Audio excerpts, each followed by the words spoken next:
Hola a todos y todas, ¿cómo están? Soy Montserrat Martorell, aquí en el Periodista TV, transmitiendo desde el barrio de Bellas Artes en un nuevo capítulo de Esta Boca es Mía.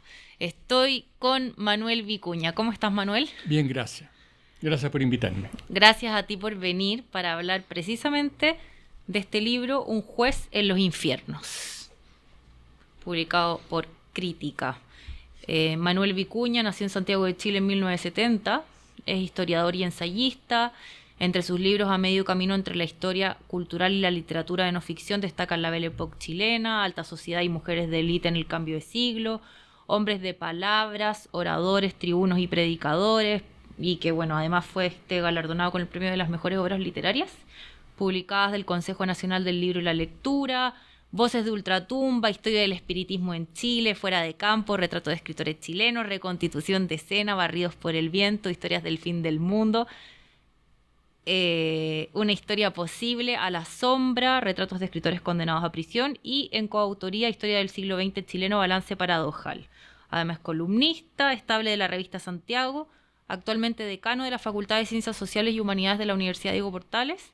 Y el libro Un juez en los infiernos, Benjamín Vicuña Maquena, fue editado originalmente en el 2009, que eso fue lo que ayer me enteré. Salió en ediciones UDP el 2009. Sí, lo vi. Y obtuvo el premio Mejores Obras Literarias también, categoría ensayo. Así que una nueva vida. Una nueva vida para el libro. ¿Y para ti? ¿Contento? Sí, feliz, quedó lindo el libro. Ama un libro que yo todavía miro con cariño. A veces uno escribe cosas y pasa el tiempo y ya no te gustan. Pero ese libro yo quedé contento y fue una oportunidad para releerlo. Y el personaje me sigue fascinando igual que en el 2009. Así que bien reflotarlo un poco. Es fascinante el personaje. Sí. Y ya nos vas a contar por qué, y los que lean van a enterarse. Yo después de que lo leí he estado leyendo todo sobre Benjamín Vicuña Maquena y encuentro que además no se conoce tanto como se debería. Bueno, lo que suele pasar, ¿cierto? O sea, pasó un poco a pérdida. En el siglo XIX era un personaje importantísimo porque se desenvolvió en todos los ámbitos imaginables y siempre dejó como su marca. Era todavía estaba muy presente en el imaginario a comienzos del siglo XX, pero al día de hoy es la calle, digamos, y alguna gente que sabe que fue intendente de Santiago entre el 72 y el 75 y dejó el Cerro Santa Lucía. Hizo un montón de de trabajos como de desarrollo urbano, pero es como lo que se sabe de él. No se lo lee, no se lo reedita.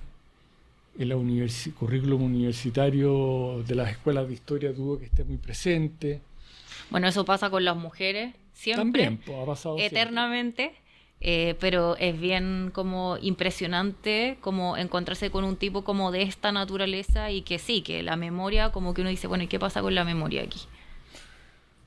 Bueno, yo creo que le pasó, bueno, el siglo XIX no está muy presente, digamos. O sea, a ver, hay un déficit de conocimiento histórico, la historia ha pasado a pérdida en el currículum escolar, hay un público lector, pero tampoco es tan masivo.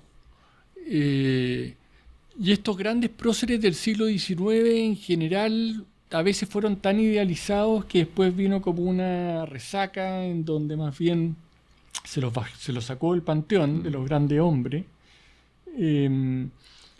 Y lo hemos perdido de vista, pero es curioso porque Vicuña Maquena, bueno, fue un historiador súper importante. Ayudó a establecer como las normas que rigen la disciplina. Fue un escritor fuera de serie, muy activo en distintos géneros, o sea, escribió crónicas, ensayos, libros de historia, biografía, de un cuanto hay. Fue un político súper importante, fue diputado, después senador, fue candidato a la presidencia de la República en el año 75-76, no fue cualquier candidato, fue el primero que logró movilizar a la ciudadanía, ya se había extendido la red ferroviaria, vía telera, entonces él viajó por el país y hacía mitines, grandes manifestaciones, o sea, fue un tipo como que activó una especie de proceso ciudadano muy potente, que toda su vida fue un liberal de vanguardia, que toda su vida estuvo a favor de expandir la soberanía popular y democratizar a la república, con muy buenos vínculos con el mundo obrero. O sea, está lleno de cosas en virtud de las cuales uno lo podría tener presente, pero No te podría decir en qué momento pasó a pérdida. Hasta los años 20, 1920, seguía siendo súper vigente, se reeditaban sus libros, habían libros de homenaje. Pero le pasó un poco que en la medida que se fue profesionalizando el oficio del historiador, lo fueron relegando a los márgenes. Porque era muy literario, muy novelesco. Entonces, frente a una historia que tenía pretensiones como cientificista, parecía un poquitito demasiado imaginativo. Pero es lo que dan, por eso dan ganas de leerlo al día de hoy, digamos, porque es un gran escritor. Y tu acercamiento con él, porque bueno, tú eres licenciado en historia, eres doctor en historia, pero escribiste este libro hace casi 20 años. Me imagino que lo empezaste porque el 2009 debe haber estado un par de años, ¿o no? Sí, por unos 4 años, o sea, yo creo que estuve. 20 años. O sea, ¿por qué llegas como hace 20 años a decir, bueno, ya voy por este juez de los infiernos?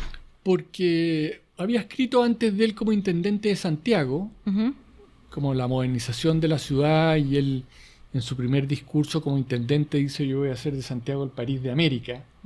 Entonces me llamaba la atención esa especie de utopía urbana. Santiago era una aldea, digamos. Y leyéndolo quedé cautivado por su prosa, por su capacidad narrativa, por su producción casi industrial de libro, por su talento narrativo. Entonces me interesó cubrir básicamente su vida. Esto no es una biografía exhaustiva que pasa por todos lados, sino que me interesaba cubrir como su vida de escritor, los orígenes de la historia nacional, y también lo que tenía que ver con las contradicciones de su identidad liberal. O sea, también hay un componente político fuerte. Y eso, como estuvo muy activo en tantos ámbitos, supone también una manera más lateral de contar cuestiones que tienen que ver con la historia del país en su conjunto. Te diría que ahí me interesaba mucho la historiografía, o sea, el oficio de escribir historia, porque siempre he concebido que el historiador tiene que ser un escritor. No puede ser como alguien con una prosa desvaída. Creo que uno tiene que potenciar las capacidades narrativas, creo que uno tiene que intentar seducir a los lectores. Entonces hay un trabajo con la escritura que en él estaba muy presente, y era muy consciente del hecho de que estaba escribiendo como en la intemperie. No había público lector prácticamente, y él quiere formar un público lector. Él logra ser prácticamente el primer escritor que vive de su pluma en la historia de Chile, prácticamente. Él decía: hay que intercambiar tinta por oro. Entonces tenía mucho vínculo con la prensa, con los editores, y me gustaba ese anhelo como de ser un hombre de letras como a cabalidad. Él entendía que el oficio de escritor no podía estar reservado a la gente que tenía hacienda y podía vivir de sus rentas, sino que debía ser algo con lo cual podíamos ganarnos la vida, porque Chile era un país donde la gente como intelectual o más creativa vivía paupérrimamente. Y él hizo todo por cambiar eso, no solo en su favor, sino en favor de los otros también. Bueno, es un ensayo biográfico. Sí, podemos decir. Sí.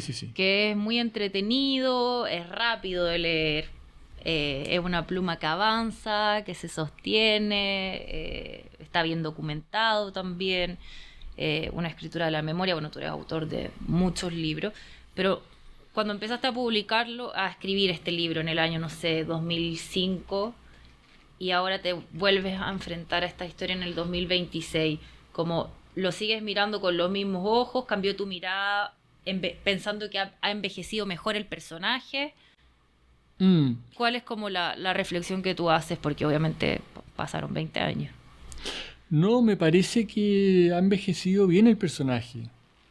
O sea, digo, no lo reedito solo por el afán de reeditar el libro, sino porque me parece que es como oportuno traer a colación a un personaje como Vicuña Maquena, en el sentido, por una parte, como de un historiador que se concebía como escritor en un momento en donde hay cierta orfandad de los lectores respecto a la historia, porque los académicos están muy circunscritos en su mundo, hablan entre ellos solamente, se dirigen a los pares, pero no a las grandes audiencias. Y yo siento que hay cierta hambre por historia que se traduce en libros, se traduce en series, se traduce en teleseries, en podcasts, qué sé yo. y que el historiador más bien profesional ha dejado de lado un poco, le ha dado la espalda al público ávido de historia. Y él es lo contrario.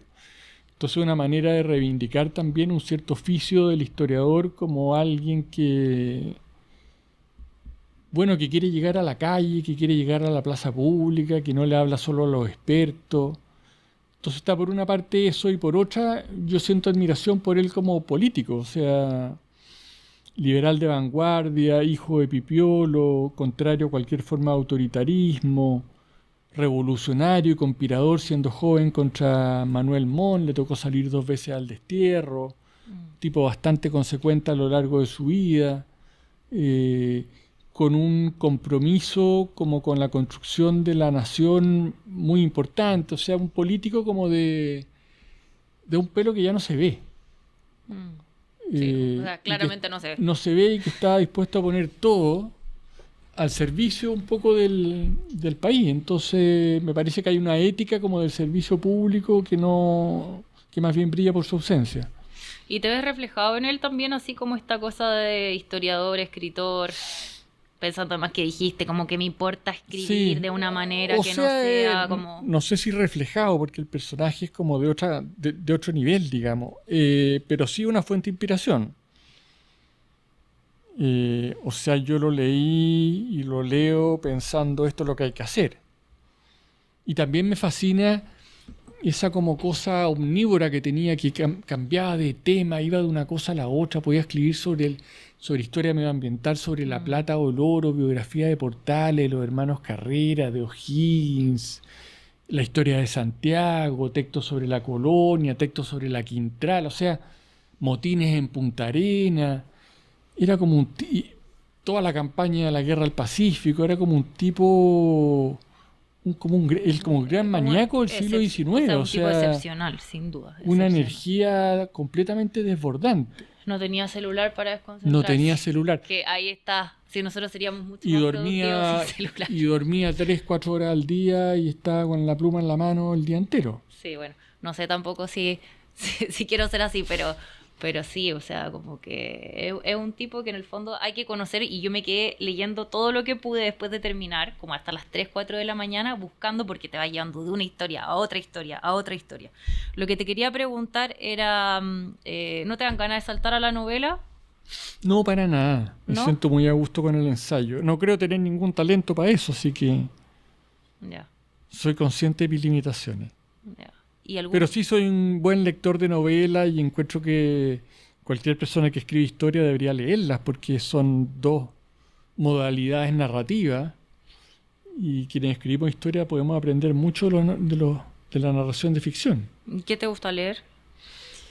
¿Qué me gusta leer? Picoteo harto. Ahora estoy fascinado con la Natalia Ginzburg. Ah, pero espectacular. Esa también es una escritura de la memoria, finísima, íntima. La encuentro la seca máxima. Sí, es una escritura porque sus novelas son increíbles, sus relatos son increíbles, sus memorias son increíbles, sus ensayos también. Solo me falta leer una obra de teatro que tiene. Sí. Pero la encuentro realmente excepcional. Su dimensión también como política de análisis de la sociedad, súper crudo. Sus ensayos están súper conectados con lo que está pasando.